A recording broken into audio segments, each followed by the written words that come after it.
Olá pessoal, tudo bem com vocês? Espero que todos estejam bem e se cuidando. Hoje nós vamos tratar de embargos infringentes, né? Em sequência da nossa apresentação dos recursos no processo penal em espécie, nós vemos hoje embargos infringentes e de nulidade. Apesar da denominação embargos infringentes e de nulidades, talvez dando a entender que se tratam de dois recursos, na verdade é um único recurso, né? Eles serão infringentes ou de nulidade a depender da fundamentação e dos motivos, conforme nós veremos na sequência. A previsão deste recurso no Código de Processo Penal se encontra no artigo 609, parágrafo único. Trata-se de um recurso destinado ao reexame de acórdãos proferidos em segunda instância, desde que não unânimes e desfavoráveis ao réu. Então, aqui nós já temos uma noção exata do que é este recurso. Os embargos infringentes e de nulidade tratam de questões que se tornaram controvertidas num julgamento de segunda instância. Por isso que se trata de julgamento de reexame de acórdão, certo? E ele é um recurso para o processo penal somente cabível em benefício da defesa. Então, desde que haja decisão não unânime desfavorável ao réu, nós teremos a possibilidade de interposição dos embargos infringentes, a tratar-se de matéria de mérito, ou embargos de nulidade, a tratar-se de matéria processual, e, dependendo da situação, até mesmo embargos que sejam, ao mesmo tempo, infringentes e de nulidades, né? A fundamentação dele é que vai dizer a sua característica. Seguindo, para que a gente possa aprofundar um pouco mais esses conceitos e essa delimitação. Requisitos dos embargos infringentes ou de nulidade. Acórdão proferido em julgamento de 1. Apelação. Tá? Então, nos casos de apelação, apreciada pelo Tribunal de Segunda Instância, nós, havendo divergência, poderemos interpor os embargos infringentes e de nulidade. 2. Julgamento de recurso em sentido estrito. Né? Já estudamos o recurso em sentido estrito, já vimos que o recurso em sentido estrito cabe unicamente contra decisões proferidas pelo juiz monocrático e que é julgado pelo tribunal. Então, do julgamento desse recurso, caberá embargos infringentes, desde que haja decisão não unânime desfavorável ao réu. Agravo em execução. Vejam que eu coloco um ponto de interrogação. E vejam o que consta na frente, do processo e do julgamento dos recursos em sentido estrito e das apelações nos tribunais de apelação. Esse é o título do capítulo no Código Penal, que se inicia pelo artigo 609, no qual está incluído, portanto, ou estão incluídos os embargos infringentes e de nulidade. Então, vejam, no próprio título do capítulo do Código de Processo Penal consta o processo e do julgamento dos recursos em sentido estrito e das apelações nos tribunais de apelação. Então, disso aqui, a gente pode extrair algumas conclusões, que é um recurso destinado exclusivamente, né, a tratar das divergências ocorridas nos julgamentos dos recursos em sentido estrito e das apelações. Lembre-se que tanto quando eu tratei de recurso em sentido estrito, como quando eu tratei de apelações, nós dissemos que a ideia, que a lógica básica do sistema recursal é recurso em sentido estrito contra decisão interlocutória e apelação contra decisão definitiva ou com força de definitiva. E, embora nós tenhamos visto que em algumas situações o recurso em sentido estrito também se aplica para decisões definitivas e com força de definitivas. Mas a lógica é essa. Portanto, a lógica aqui é de conferir a possibilidade de embargos infringentes ou de nulidades para os casos desses recursos que formam a base do sistema recursal.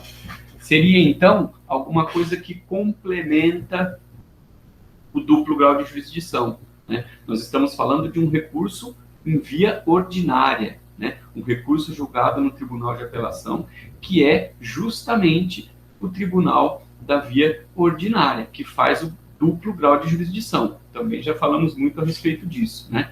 primeira instância, primeiro grau de jurisdição, segunda instância, tribunais de justiça e tribunais regionais federais ou tribunais regionais eleitorais, fazem a segunda instância da via ordinária, complementando, então, o duplo grau de jurisdição.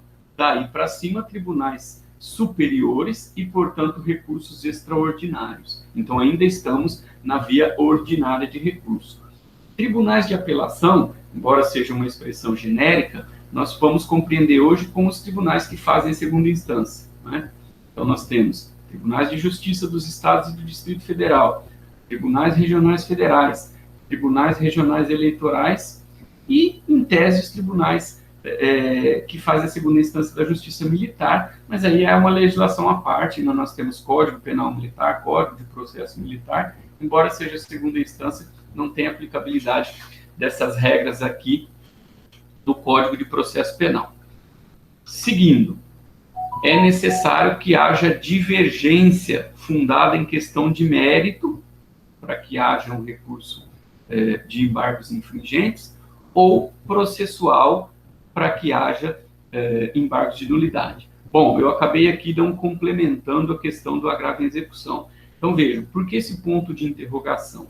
Porque, como nós sabemos, né, o nosso Código de Processo Penal, bastante antigo, né, estabeleceu esta estrutura recursal no momento em que não havia agravo em execução. O agravo em execução foi criado em 1984, foi criado para, em tese, substituir o recurso em sentido estrito. Vejam que quando tratamos das hipóteses do recurso em sentido estrito, tem uma série de hipóteses que se tratam de questões da execução penal e não se aplica mais o recurso em sentido estrito. Então, todas as decisões proferidas no âmbito do processo de execução são atacáveis por agravo em execução. Afastou-se a incidência de uma série de incisos do artigo 581 do Código de Processo Penal, que trata do recurso em sentido estrito. Então, o agravo é uma novidade em relação a essa estrutura do artigo 609 e da própria nomenclatura aí. Então, se fosse levada a efeito a reforma que se pretendia no início dos anos 80, haveria um projeto que, aliás, houve um projeto que não chegou a ser aprovado, que previa a alteração do sistema recursal. Então, o recurso em sentido estrito iria desaparecer e, em seu lugar, haveria o agravo. E aí, o agravo em execução seria somente um recurso idêntico ao agravo previsto no Código de Processo Penal, mas mencionado na Lei de Execução Penal. Então, na prática, haveria a substituição do recurso em sentido estrito pelo agravo. E, portanto, pela ideia, né, do sistema recursal, deveria caber embargos infringentes no caso de decisões proferidas em recurso de agravo em execução. Não há unanimidade a respeito desta possibilidade, nem na doutrina, nem na jurisprudência. Aqui, há que se fazer aquela observação que eu já fiz em outras oportunidades a respeito do uso bastante comum do habeas corpus como substituto recursal no processo penal. O fato de se usar o habeas corpus como substituto recursal costumeiro faz com que uma série de questões atinentes a cabimento ou não de recurso, a alcance ou não de recurso, tenham ficado perdidas no tempo, digamos assim. Então, essa divergência doutrinária e até jurisprudencial se deve muito ao fato de que sempre que há um entrave em relação ao processo penal no que diz respeito ao sistema recursal, o habeas corpus surge como alternativa. Então, na prática, as pessoas procuram se informar se aquele tribunal aceita ou não o agravo em execução. Se não aceita, fazem uso do HC, certo? Então, aqui nós vivemos aquela situação em que, dependendo do tribunal para o qual você vai endereçar o seu recurso, você precisa conhecer não só o processamento interno dos recursos, a forma como está estabelecido ali, como a jurisprudência também a respeito do tema. Você pode se deparar com um tribunal que diz assim, não, contra agravo de execução, contra decisão não unânime proferido em agravo de execução, não cabe recurso em sentido estrito. Não cabe embargos infringentes e de nulidade. E aí, nesse caso, HC, certo?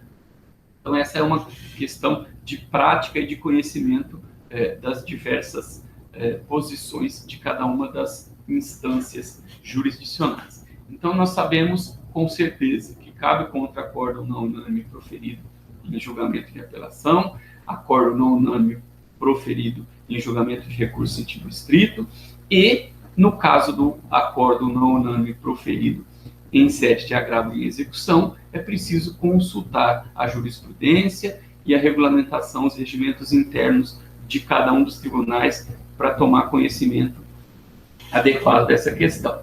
Esse é o primeiro requisito. O segundo requisito, a divergência precisa ter uma fundamentação infringente, ou seja, no mérito da questão, né? Alguns autores, como Guilherme Nutti, colocam questão de direito material. Então, é culpado ou não é culpado? Condena ou absolve? Né? Aplica pena mínima ou superior à mínima? Né? Reconhece-se a presença de uma qualificadora ou não reconhece a presença dessa qualificadora? Né? O regime adequado é o regime fechado ou é o regime semiaberto? Então, são questões atinentes ao mérito do processo penal. Ou ainda uma questão processual que implica em qualquer espécie de nulidade. Então, o que vai determinar o fundamento dos embargos é exatamente o voto divergente. Via de regra, as instâncias de apelação, as instâncias de recurso ordinário, fazem julgamentos com 3 membros. Né? Então, essa divergência, via de regra, será em um voto. Então, é a divergência deste voto sempre favorável à defesa e perdedor, né? Esse recurso só cabe em benefício da defesa quando a defesa é vencida neste julgamento, mas há um voto que lhe beneficia. E o que vai determinar o alcance desse recurso é justamente essa divergência criada neste voto dissidente. Vejam, não há previsão de embargos infringentes contra decisões da Lei 9.099. Então, vejam, olhem lá na frente de agravo em execução, do processo e do julgamento dos recursos em sentido estrito e das apelações nos tribunais de apelação. A Lei 9.099 perfaz o duplo grau de jurisdição por via das turmas julgadoras, que são formadas por juízes de primeira instância. Então, ainda que seja um julgamento que tenha por objetivo aperfeiçoar a ideia de duplo grau de jurisdição, é um julgamento ainda em primeiro grau. Os juízes de primeiro grau, eles não deixam de estar no primeiro grau quando eles se reúnem em turmas para julgamentos dos juizados especiais criminais. Continuam sendo juízes de primeiro grau, porém, reunidos num colegiado. Então, não há possibilidade de embargos infringentes contra acórdons proferidos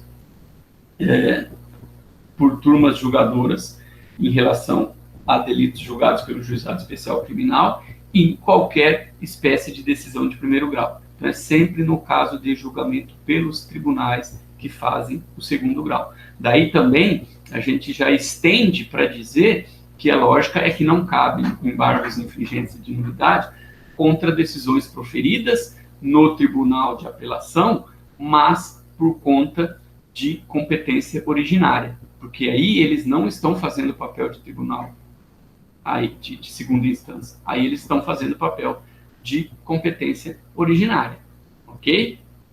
Eu já disse para vocês que quando há um julgamento com competência originária nos tribunais de segunda instância, via de regra, pelo estabelecimento da competência por prerrogativa de função. Nestes casos, a pessoa, em tese, beneficiada com o chamado foro privilegiado, né, com o foro por prerrogativa de função, perde a possibilidade de rever em segunda instância a decisão, porque um recurso que for interposto no tribunal vai ser apreciado pelos tribunais superiores e, portanto, sem a condição de apreciação de questões de direito. Né? Perde-se a ideia do duplo grau de jurisdição. Ok? Seguindo, O CPC trouxe, no seu artigo 942, uma extensão automática do julgamento no caso de divergência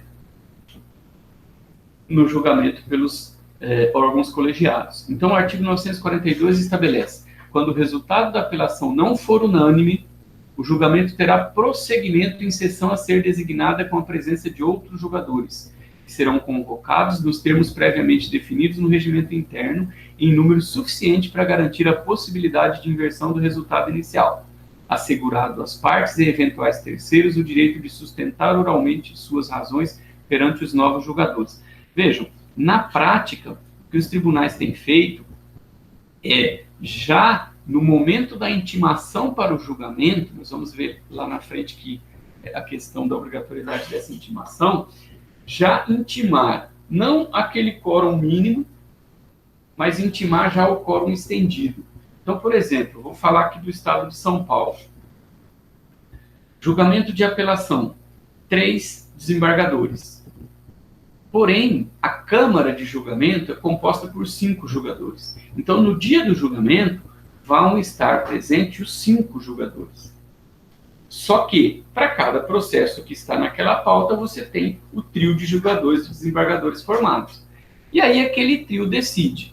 Havendo divergência, automaticamente, o 4º e o 5º membros daquela Câmara passam a votar. Então, não se trata de recurso, se trata de uma extensão automática do julgamento, né, quando houver julgamento não unânime. Aqui, obviamente, que não se trata de decisão favorável a A ou B, até porque nós estamos tratando de processo civil. Mas então, vejam, o artigo 942 do novo Código de Processo Civil torna automático aquilo que no processo penal depende da voluntariedade da parte, depende do interesse da parte e da manifestação expressa da parte. Então, mal comparando, nós poderíamos dizer que se tratam de embargos infringentes ou de nulidades automáticos, né? Se a gente pegar aquela expressão inadequada, recurso de ofício, poderia falar alguma coisa nesse sentido. Na verdade, é uma extensão automática, né? Então, aqui, o julgamento terá prosseguimento, ou seja, se a decisão não for unânime, o julgamento não se encerra. E aí ele continua. Se, eventualmente, aí eu continuo falando do processo civil, um ou outro julgador não estiver lá, o julgamento vai ser suspenso e ele prossegue com o voto daquele desembargador que não lá está. Mas veja, não se trata de recurso, se trata de uma questão automática. Ok? Eu vou terminar de ver aqui como isso ficou no processo civil para que a gente tenha uma boa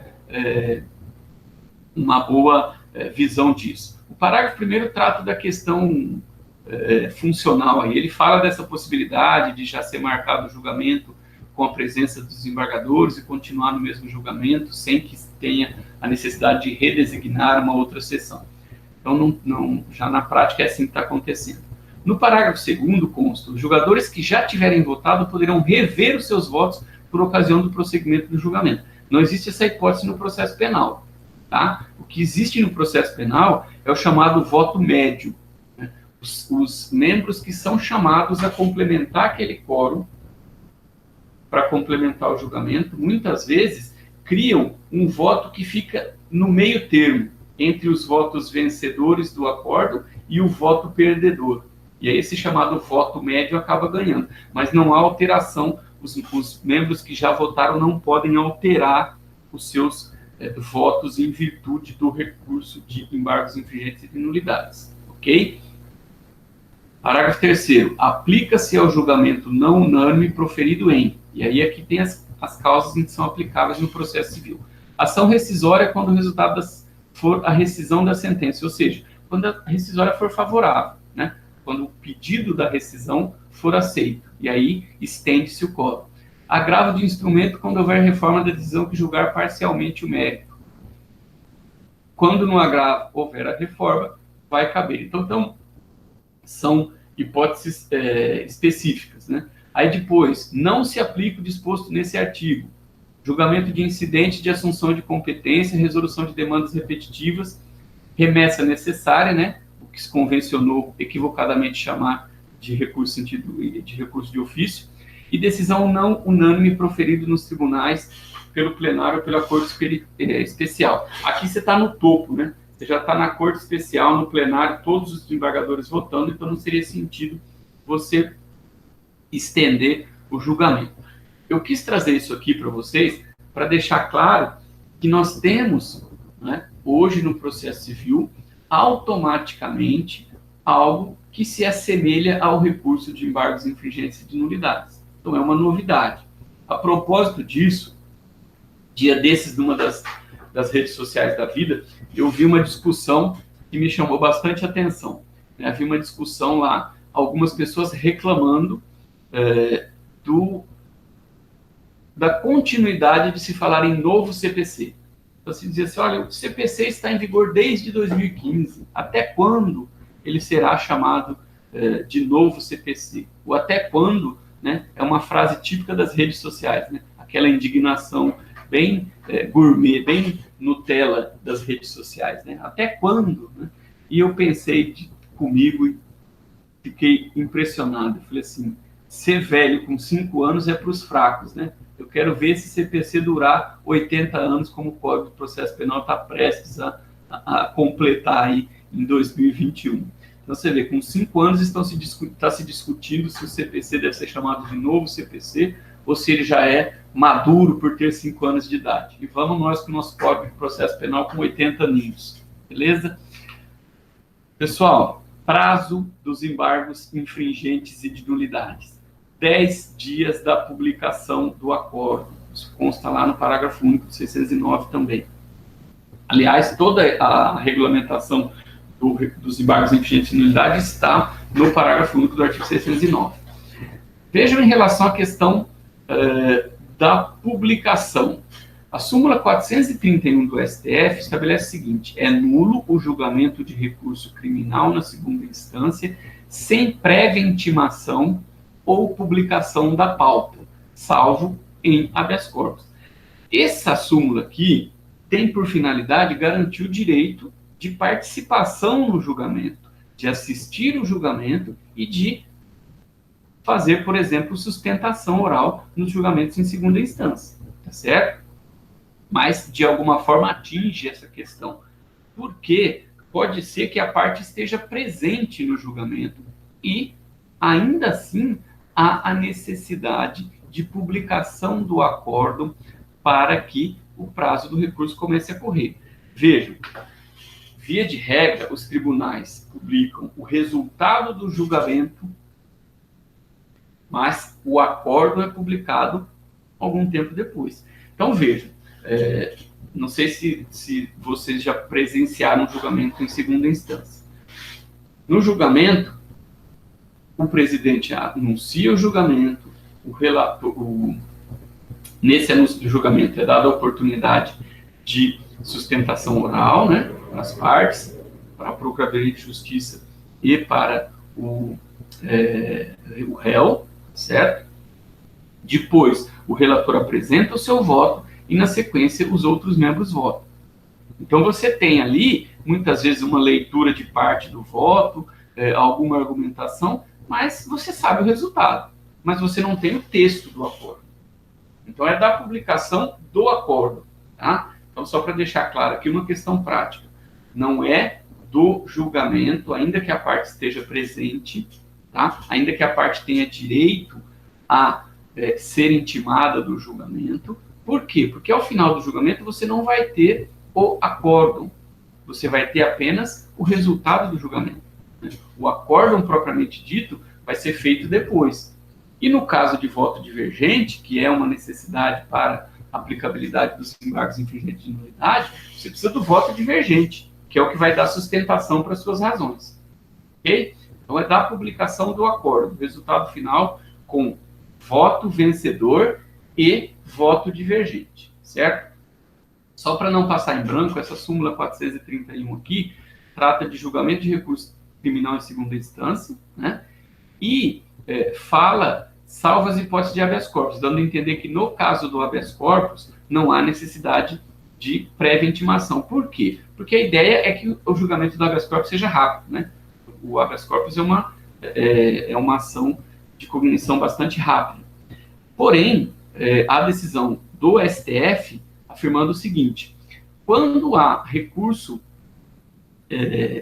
contra a decisão de habeas corpus a ser julgada em segunda instância, e a parte requer a intimação para participar do julgamento, se não houver essa prévia intimação ou publicação da pauta, também há a configuração da nulidade. Então, ao se impetrar um habeas corpus, numa eventualidade de querer, ou recurso, né, contra a decisão do habeas corpus, em querendo participar do julgamento no tribunal, compete ao impetrante mencionar o desejo de prévia intimação para participação, certo? Interposição dos embargos infringentes e de nulidade. Petição acompanhada das razões, né? Não há aquela divisão, petição de interposição e depois prazo para razões. Aqui trata-se de recurso que já deve ser apresentado imediatamente. Mais um motivo para justificar que é da publicação do acordo. Tá? Então, vamos imaginar uma situação hipotética. Eu estou fazendo parte do julgamento, né? Assim como acontece na primeira instância, eu, ao saber o resultado do acordo, me levanto e digo, estou apresentando embargos infringentes em razão da divergência. Eu teria que já apresentar as minhas razões. E eu não terei como apresentar as minhas razões porque eu não tenho o voto em mãos. Então, vejam, né, que faz todo sentido. Prazo da publicação do acordo e aí petição acompanhada das razões, porque eu já terei o acordo para orientar as minhas razões. Contra-razões, né? É possível apresentar contra-razões? Então, vejamos. Julgamento no tribunal de segunda instância. O julgamento é desfavorável ao réu por maioria. O réu apresenta embargos infringentes ou de nulidade, sempre vinculado à divergência criada pelo voto divergente. E como que se faz o processamento e julgamento? A parte contrária tem direito a contra-razões? Pelo texto legal não há previsão. Porém, como há a possibilidade de alteração do resultado, indica-se que há sempre interesse de permitir que, no caso aqui, via de regra, o Ministério Público ou eventualmente o querelante, possam contra-razoar, ou seja, possam apresentar os seus argumentos no sentido da manutenção da decisão majoritária. Né? Então, veja, nós temos lá 2 votos contrários ao réu, então vamos pegar a hipótese mais extrema. O réu foi condenado em segunda instância por 2-1. Um voto o absolvia e 2 votos o condenavam. Nós teremos 2 outros desembargadores e esse 2-1 pela condenação pode, caso os 2 votem pela absolvição, se transformar num 3-2 pela absolvição. Então, essa é a ideia dos embargos infringentes, a possibilidade de alteração do resultado. Se há possibilidade de alteração dos resultados, é indicativo de que deve haver as contrarrazões, né? Então, isso seria uma adequação do recurso ao sistema de garantias constitucionais que nós vivemos hoje, ok? Endereçamento. A petição de interposição dos embargos ou de oposição dos embargos infringentes e de nulidade ou de nulidade deve ser endereçada ao desembargador relator. Né? Sempre que você tem um julgamento, você endereça seus peticionamentos, na segunda instância, sempre para o relator. Antes disso, para o presidente do tribunal. Depois que está definido o relator, é ele que vai dar andamento ao recurso. Certo? As razões já são endereçadas ao órgão julgador. Né? Então, vamos imaginar o seguinte. O julgamento foi feito pela primeira turma da segunda Câmara. Então, a petição vai ser endereçada para o desembargador relator, que faz parte da primeira turma, e as razões serão endereçadas para a segunda Câmara. Certo? Então, você vai ter que analisar, dependendo de cada tribunal, a forma como ele se organiza internamente para saber como se dá o endereçamento. Mas sempre com essa lógica. Petição para o desembargador relator, porque ele vai fazer o juízo de admissibilidade e dar andamento ao recurso. E as razões para o órgão julgador, quer dizer, aquele órgão maior. As razões são endereçadas especificamente para aqueles membros que não votaram e que votarão com a possibilidade de inverter o resultado. Tá? Então, a observação aqui, o órgão julgador será determinado pelos regimentos internos dos tribunais de justiça e dos tribunais regionais federais. Eu acrescentaria aqui os tribunais regionais eleitorais também. Certo? Então, eu coloquei alguns exemplos para ficar claro. Tribunais regionais federais. Existe a seção criminal, que é formada pela união de duas turmas. Então, as turmas se unem e formam a seção criminal. Na seção criminal, vai haver sempre a possibilidade. Julgamento feito por 3 desembargadores, pelo menos outros 2 votarão e haverá a possibilidade de inversão do resultado. Então, a lógica é, sempre um 2-1 contra o réu pode se transformar em 3-2 favorável ao réu. Por isso é que cabe o recurso. Tribunal de Justiça de São Paulo. A Câmara é formada por 5 membros. Né? Então, uma Câmara julgadora tem 5 membros e cada uma das câmaras é dividida em grupos, em turmas julgadoras de 3 membros.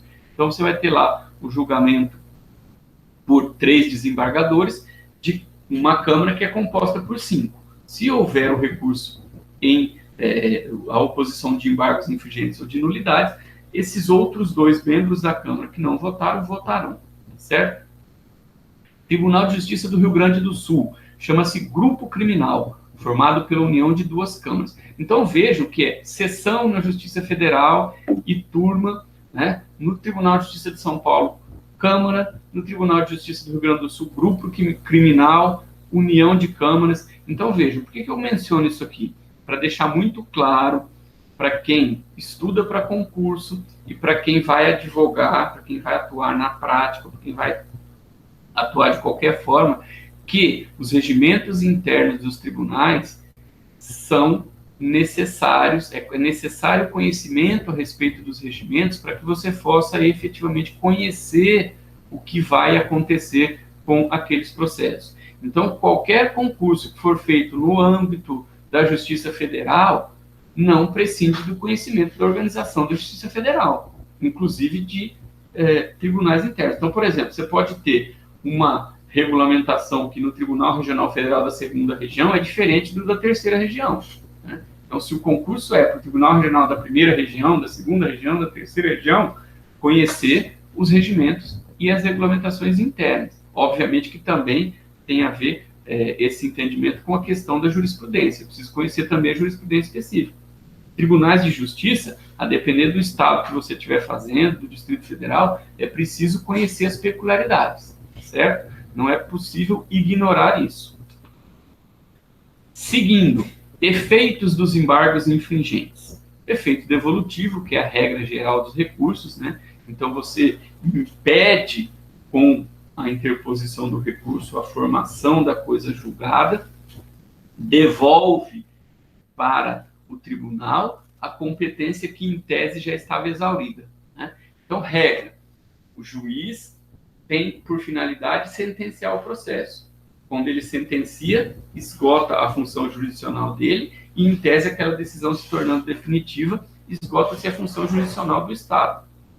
No caso do recurso, você, por isso se chama efeito devolutivo, você está devolvendo, né, ao órgão superior a possibilidade de rever aquilo que foi decidido e, portanto, estendendo aquela relação processual. Essa é a regra geral de todo recurso. Efeito suspensivo. Na doutrina, nós vamos encontrar a ideia de que não há, como regra geral, o efeito suspensivo nos embargos infringentes. Então, em tese, os embargos infringentes não impediriam a execução da decisão. Nós temos ainda a discussão no Supremo, né, apesar de ter havido a votação no final do ano passado, ainda o acordo não foi publicado, né, em relação àquela inversão da tendência anterior de permitir a execução da sentença após julgamento de segunda instância. Mas o que nós não podemos nos esquecer aqui é que se trata de um recurso ordinário e que, portanto, havendo embargos infringentes ou de nulidades, não há o fim da apreciação da causa pela segunda instância. Então, na pendência de embargos infringentes e de nulidades, não é possível falar que já houve julgamento de segunda instância. Então, independentemente do que ficar definido, digamos assim, no Supremo Tribunal Federal, me parece lógico que os embargos infringentes devem ter efeito suspensivo. Por quê? Porque ainda não há uma definição na instância ordinária de recurso, né? A lógica de quem defende que após o julgamento em segunda instância poderia haver a execução é de que a via ordinária de recurso está esgotada, ou seja, dali para cima, tribunais superiores não vão retomar a apreciação de provas, de questões de mérito. E os embargos infringentes têm essa finalidade. Ainda que você esteja discutindo apenas uma questão de nulidade, mas você está discutindo numa instância ordinária. Tanto é que a gente vai ver na sequência que é necessário esgotar as vias ordinárias para chegar aos tribunais superiores. Efeito extensivo. Esse efeito é sempre possível em qualquer recurso, sempre condicionado à situação de que a decisão não seja fundada em circunstâncias pessoais. Como se trata de divergência apontada em relação ao voto divergente, é esta divergência que vai determinar a possibilidade ou não do efeito extensivo. Então, se tem uma questão de mérito que faz valoração da prova produzida e aquela prova ampara a todos os réus no processo, ainda que um deles não tenha recorrido, é possível estender os efeitos. Se se trata de uma questão de prova, mas de uma circunstância pessoal, evidentemente não há possibilidade de extensão. O mesmo raciocínio vale para os embargos de nulidade.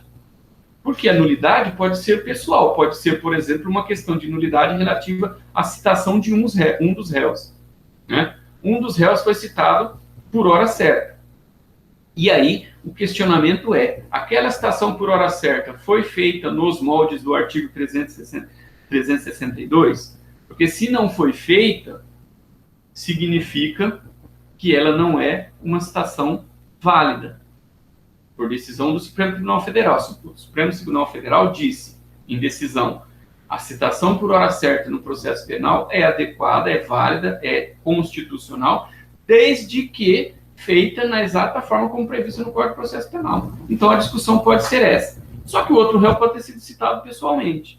Então, ainda que se reconheça a nulidade da citação no caso dessa citação por hora certa, não vai haver possibilidade de estender os efeitos para aquele outro réu. Percebe? Então, é a divergência e a natureza da circunstância que origina a divergência que vai determinar se é possível ou se não é possível conferir efeito suspensivo ao recurso.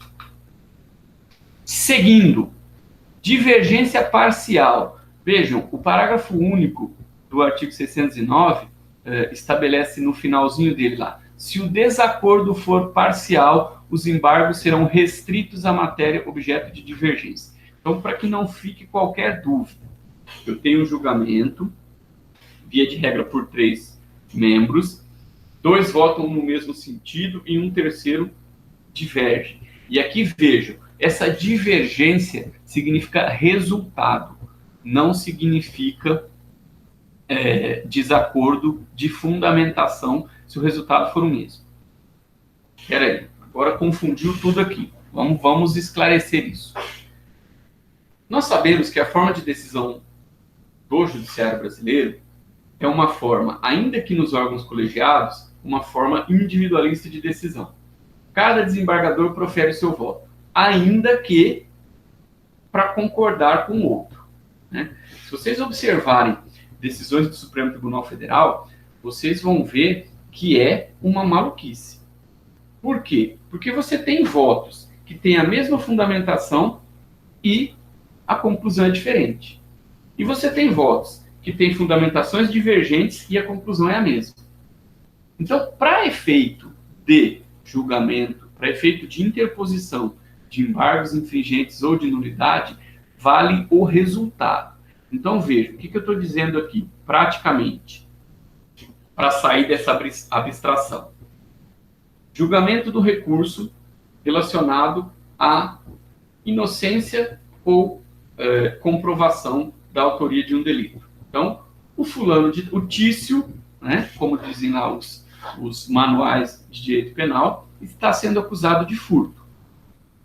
Ele foi condenado em primeira instância, recorreu, ou foi absolvido e o tribunal, e o Ministério Público recorreu, e o tribunal está fazendo o julgamento da apelação. 2 desembargadores consideram Tício culpado, condenam Tício. Um terceiro desembargador faz uma análise de fundamentação diferente. Então, assim, ele diz algo na sua fundamentação diferente do que os outros 2 desembargadores disseram. Só que, ao final, ele também considera o Tício culpado, mas por outros motivos. Então, na verdade, nós temos uma decisão para efeito de embargos infringentes de nulidade unânime. Por quê? Porque os 3 condenaram. Então, não é caso de divergência. A divergência aqui é no resultado. Então, 2 desembargadores disseram que as provas são boas, são suficientes para condenação e condenam Tício. O terceiro desembargador diz assim, olha, não considero esse conjunto de provas suficientes para condenação penal. Entendo que há aqui uma insuficiência da prova. E, para mim, o Tício deveria ser absolvido. Então, a divergência é absolvição e condenação. Tá? Nós vamos discutir aqui o motivo por que cada um deles entende que deve ser absolvido ou condenado. Mas a divergência surge quando o resultado do voto é divergente. Por isso que é 2-1. Porque nesse primeiro exemplo que eu falei para vocês, todos condenam, ainda que com fundamentações diferentes. Se vocês observarem o resultado, vai ser a turma decidiu por unanimidade dar provimento ou negar provimento ao recurso. Né? Ou a turma decidiu por maioria de votos, aí por quê? Porque 2 condenaram e 1 absolveu. Então é essa a divergência. E aí o voto daquele divergente que absolveu, que achou que a pena tinha que ser menor, que achou que a citação não vale, é que vai determinar o âmbito dos embargos. Então veja, o Tício apelou, dizendo que a citação dele não era válida porque foi por hora certa e não obedeceu ao que diz o Código de Processo Penal, e apelou dizendo que não havia prova suficiente para condenação. Aí o primeiro desembargador diz o seguinte, a citação é válida e há prova para condenação. Mantenha a condenação. O segundo desembargador diz, a citação é válida e há prova para condenação. Mantenha a condenação. O terceiro desembargador diz, a citação não é válida e não entende que havia prova insuficiente. Apesar da prova ser suficiente, há um vício insanável que é a citação e, portanto, deve ser anulado o processo a partir da citação. O que ele vai discutir nos embargos infringentes? Se havia ou não prova suficiente para condenação? Não. Por quê? Porque isso não é divergência. Ele vai discutir nos embargos infringentes, nesse caso, embargos de nulidade, a natureza da citação por hora certa. Então, esse é o desacordo parcial. Agora, se esse desembargador diz, além da citação não ser correta, não há prova suficiente para condenação. Aí ele vai discutir os 2. Percebe? Então, é sempre o voto divergente que vai circunscrever, que vai delimitar a divergência. Se ela é parcial, o âmbito, o alcance do recurso será parcial. Se ela é total, será total. Então, é expresso. Se o desacordo for parcial, os embargos serão restritos à matéria objeto de divergência. Ponto final. Tá certo? Prosseguindo e já chegando ao final. Esgotamento da instância ordinária. Essa súmula 281 do STF e a 207 do STJ formam aquilo que se convencionou chamar jurisprudência defensiva. Né? Os tribunais, especialmente os tribunais superiores, na vigência da Constituição de 88 especificamente, passaram a desenvolver a chamada jurisprudência defensiva no sentido de estabelecer regras para que você alcance o julgamento pelo tribunal. Então, qualquer pequeno desvio no curso é alvo de um impedimento de acesso aos tribunais superiores. Então, por isso, jurisprudência defensiva. O tribunal está se defendendo, né, daquele número assombroso de recursos que podem chegar até ele. Então, vamos ver os 2 textos aqui para fazer a análise. Súmula 281 do STF. É inadmissível o recurso extraordinário quando couber na justiça de origem recurso ordinário da decisão impugnada. Embargos infringentes de nulidade é recurso ordinário? Sim. Por quê? Porque é um recurso apreciado pela instância ordinária de recurso. Portanto, julgamento de segunda instância, decisão não unânime, não apresenta embargos infringentes e apresenta recurso extraordinário, o STF vai dizer, não esgotou a via ordinária, não é possível recurso extraordinário. Ora, se você não esgotou a via ordinária, lá onde se aprecia tudo, questão de fato e de direito, você quer vir para a instância extraordinária, não é possível. E a súmula 207 do STJ. É inadmissível o recurso especial quando cabíveis embargos infringentes contra o acordo proferido no tribunal de origem. Essa súmula já é específica para os embargos infringentes, né? O 281 do Supremo é abrangente. Qualquer tipo de recurso ordinário que não tenha sido apresentado impede o conhecimento do recurso extraordinário. Uma curiosidade para vocês. Juizado especial criminal, nós temos apelação para a turma julgadora e depois não cabe embargos infringentes. Nós vimos aqui que, embora seja uma decisão colegiada, é uma decisão de primeira instância e não de segunda. Portanto, não está cobertada pelo disposto no parágrafo único do artigo 609.